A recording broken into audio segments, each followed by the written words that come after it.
On July 4th, 1782, and the eve of the end of the war, a riot broke out on a British prison ship docked off of the 13 colonies. It was quickly put down. The prisoners were then herded below decks to cells dark and reeking of excrement. When they started to sing, their guards grabbed lanterns and swords and made their way below. The singing quickly stopped as men scrambled like rats atop each other to get away from the cell bars, where their captors shoved swords through the openings, stabbing anyone within reach. The British then retreated, leaving the dead and dying in their wake. For the next 24 hours, the prisoners received no food or water. No one removed the bodies either. Only after a day were the corpses removed and thrown overboard.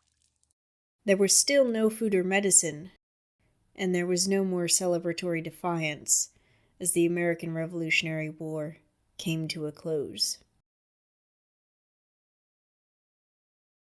When the American Revolution broke out in 1775, it was customary to hold prisoners of war and hang traitors. The British government declined to execute any captured soldiers for fear it would rouse the sympathy of the public to the rebel colonies' cause.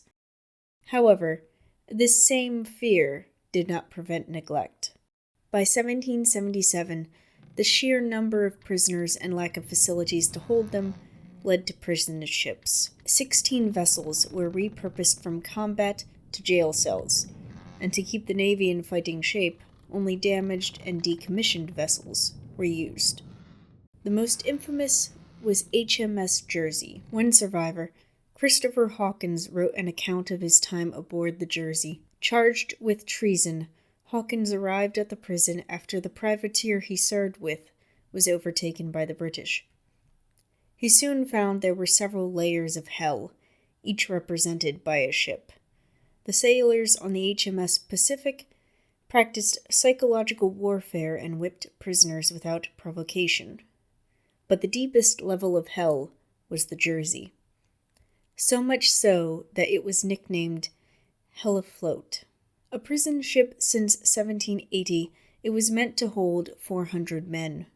After only a year, it earned its nickname. No other ship reported as many deaths as the Jersey, and no other ship inspired nearly as many whispers of rampant cruelty.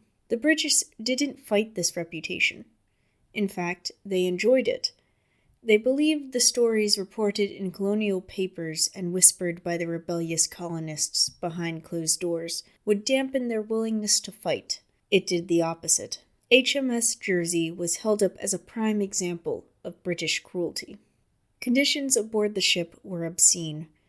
The men were kept below in near total darkness with no fresh air. Yet they were exposed to the elements. In summer, they died of heat stroke. In winter, their limbs blackened from frostbite, and eventually, they died of the cold too. Food consisted of moldy bread, wormy meat, and something called soup, but looked like the bilge water mixed with sludge. Only the newcomers tried to remove the maggots and flies from the food. Everyone else was too starved to bother. The cells were never cleaned even when epidemics ran through the prison.